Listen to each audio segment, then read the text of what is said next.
So, over the course of the past year, one of the topics we've talked about at length is how impressive it was what Brent Venables was able to do immediately once becoming the head coach of the Oklahoma Sooners in terms of recruiting, both in terms of traditional recruiting, where he was really able to salvage that recruiting class for the Sooners, and in terms of the transfer portal, where Oklahoma last cycle was one of only a few teams that could boast having a top 10 rankings in transfer portal acquisitions and a top 10 recruiting class. Well, today, we need to talk about a very similar topic. We've talked about Oklahoma's top 5 recruiting class at length, but we need to turn our attention to their transfer portal class, where Brent Venables once again is one of only 3 institutions in the nation that can boast having a top 10 class in transfer portal and a top 10 class in recruiting. And we've got to break it all down. But before we can, as always, y'all know the drill. I've got to hear from you. Hop down to the comments. Give me a Y for yes or an N for no. Are you excited by the transfer portal moves the Oklahoma Sooners have made?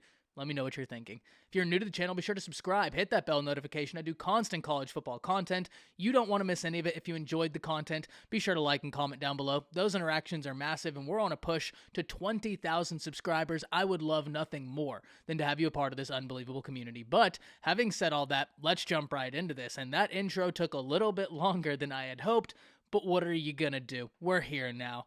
And like I said, it's really impressive when we start looking at this and seeing what Venables has been able to do in his young career as a head coach. If we look this year, there are 3 teams that can boast having a top 10 recruiting class and a top 10 class in transfer portal acquisitions. Those 3 teams are the LSU Tigers, the Oklahoma Sooners, and the Oregon Ducks. So if you're any one of those 3 teams, ironically, all of which fielded a new head coach last season, all of which are killing the recruiting trail and the transfer portal trail. And we need to really zoom in on Oklahoma's transfer portal class. We've talked about a ton of these guys individually, but now we need to give a holistic view because this is going to change. There's still another transfer portal window in front of us, and the Oklahoma Sooners are still looking at some very talented guys in the transfer portal, but as it currently sits, we need to break it down because I think OU has gotten some fantastic additions, some maybe flying a little bit under the radar, and we hope to change that today. So let's break this down, and let's start with the tight end position, where Oklahoma is getting 2 tight ends out the transfer portal thus far. One out of Texas A&M in Blake Smith, and the other a familiar face returning to the Sooner faithful in Austin Stogner, who was an Oklahoma Sooner, transferred when Lincoln left to South Carolina, and is making his way back to the Sooners. Now, I think both of these additions are big. For those of you that have been around my channel for a while, you'll know I scream this point from the mountaintops. If you have a new offense, which Oklahoma may not, but the point still remains. If you have a new offense and you want to make sure you can get easy offense, great tight end play, great running back play can be an offensive coordinator and quarterback's best friend. Oklahoma had a tight end they loved that's going to the NFL. You want to make sure you have a weapon that is an utter mismatch. Luckily, the Oklahoma Sooners were able to get some guys they think can help and satisfy that role, both Blake Smith and Austin Stogner. And furthermore, I know a lot of the guys may not be on the team that Stogner is familiar with, but at the end of the day, he does have familiarity with the way the program is ran. He has familiarity with guys inside the building. He has familiarity with some guys on the team. And furthermore, Austin Stogner has got one of the coolest stories in college football of overcoming adversity, keeping your nose to the grindstone, and coming out the other side of that, an absolute warrior. If you don't know his story, by all means, go look it up. It is awesome. Really rooting for the young man. But let's stay on the offensive side of the ball, where Oklahoma has gotten several additions on the offensive line that I think you have got to like. And Walter Roos, who has a ton of experience coming from the Pac-12 to the Oklahoma Sooners, and in Caleb Schaefer. In either case, Oklahoma is losing some guys along that offensive line to the NFL. Now, that seems to be something that occurs every single year for the Sooners. We've talked about this at length. There's a reason why I'm so high on Bill Bedenbaugh. There's a reason why I defend Bill Bedenbaugh, not only to Oklahoma fans, but to anybody that asks. I think he's one of the best in the business, and I think the results speak for themselves. Look at the guys in the NFL. I think it's some absurd stat where it's like 20% of offensive linemen in the playoffs right now have some sort of relation to the Oklahoma Sooners. It's wild. Absolutely an absurd stat.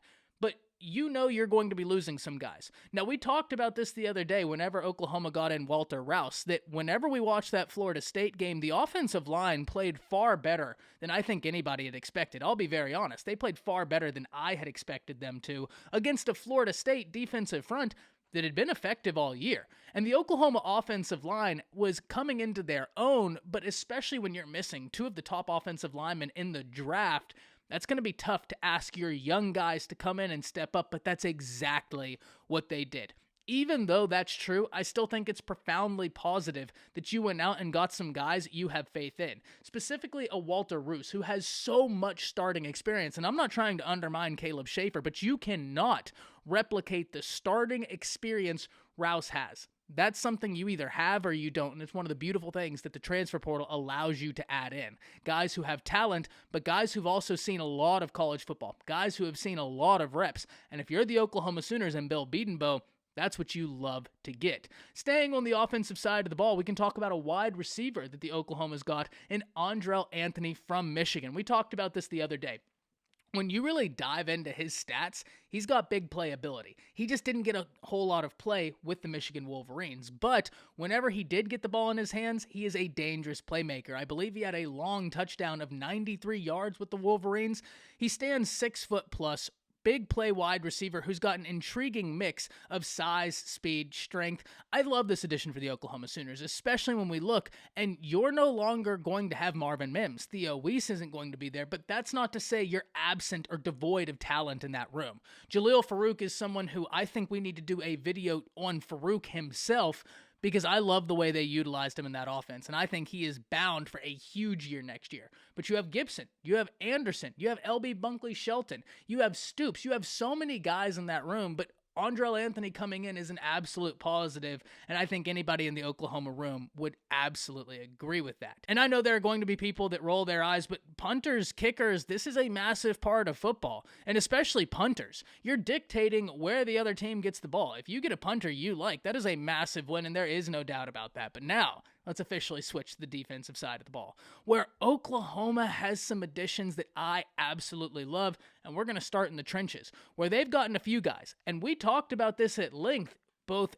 immediately after the season ended and in some of the coming weeks, that my biggest area of need for the Oklahoma Sooners was that interior defensive line. I love some of the additions they have outside of that, but they needed some more work there. And Brent Venables and the Oklahoma Sooners have done great work in the transfer portal. You have Devon Sears, you have Rondell Bothroyd, you have Trace Ford, and you have Jacob Lacey, all of which are going to be playing on that defensive front. Now, they'll be spread out from edge guys to interior guys, but at the end of the day, you love that you got all of those individuals, because some of those guys have legitimate starting college football experience, and a lot of them have really high upsides. Trace Ford has seen a lot of football. Sears has got really high upside. Jacob Lacey has seen some football. You love getting him in. Point being, the Oklahoma Sooners got what they needed out the transfer portal. Now, does it come to fruition? That remains to be seen. But getting in the guys is at least the first step. I know we could talk a lot more about some of these guys along the trenches, but we would be here all day. And I do want to give some credence to two other names on this list, both of which I think are massive additions. And we'll go to the defensive secondary next with Reggie Pearson Jr. staying in the Big 12, going from Texas Tech to Oklahoma. And this is a safety that loves to come up and hit. And if you're the Oklahoma Sooners, that safety position is one I think a lot of people are going to be watching intently, seeing what ends up happening in Brent Venables' year 2 as the head coach of the Oklahoma Sooners. Getting in a guy that has starting experience, legitimate starting experience, well, you have to love that. And finally, the name so many people have been waiting for, the guy who is probably the biggest win in the transfer portal for the Oklahoma Sooners. If I had to rank a top 10 win out the transfer portal, period, Dasan McCullough. And I've said this before, I'm going to say it again. Whenever he entered the transfer portal, before we had any knowledge of where he could possibly be going, I got the tweet notification and instantly sent it in the group chat to Chris Griffin of the Horns Down podcast, to Drew England, to PG, to Jay. We all have this group chat. I sent it to all of them and said, hey, y'all need to watch this kid. Y'all have got to watch this kid, because this is someone who might fly under the radar and someone is going to get a dude. Lo and behold, not long after that, it was announced that the Oklahoma Sooners were the team. And I was very impressed, because McCullough has got intriguing ability. Now, if you look per the 24/7 Sports website where they rank the transfer portal guys, he's listed as an edge. And nobody would be shocked if he played edge. He played edge at Indiana and was very, very productive, very disruptive, and immediately you could tell that was a guy with a very high ceiling. But the interesting thing about Dasan McCullough is his versatility. This is a dude that can play a whole lot of different positions and has the athletic ability to do so. And if we look at this Brent Venables defense, we know he loves the use of those hybrid guys. So could McCullough be a cheetah? Could he be an edge? Well, that remains to be seen. But what we do know, without a shadow of a doubt, is that this was a major win. You get in a guy with this much versatility, we're arguing about where are you going to put him, and that is inherently a great argument to have. Because I want you to think about this for a second. What does it mean when you have the debate, should we put him at edge or should we put him at cheetah? Essentially, what you're saying is figure out a way to get him on the field. He's got versatility. Figure out a way to get him on the field. And what you love about that is it allows you to min-max your roster. Whenever you get a guy like McCullough that you feel comfortable with at several different positions, well, now you can build your roster in a way that you wouldn't otherwise be able to do so. Maybe you have a guy who would have played cheetah, who you can slot in at linebacker. Or maybe you have a guy who wasn't going to be the edge McCullough could be, but you have someone else on your roster who you have a ton of faith at the cheetah position. Well, now you slot in McCullough as an athletic edge, outside linebacker type guy, and let him eat. Basically, what I'm saying is it's great when you have these arguments of how can we get the guy on the field, because those arguments are much better than the alternative, being devout of those sort of guys. So this is going to be a big offseason for the Oklahoma Sooners. I think Oklahoma fans are really excited to see what the future holds, but they want improvement. And I don't think anybody would shy away from that, least of all Brent Venables. And I can't wait to see the steps taken during the course of the offseason and into the season as to how this Sooners team is going to improve. Hop down to the comments. Let me know who you think is the biggest addition out the transfer portal to the Oklahoma Sooners. And then let me know what position group you're still looking for the Sooners to add more talent in. That's it. See ya.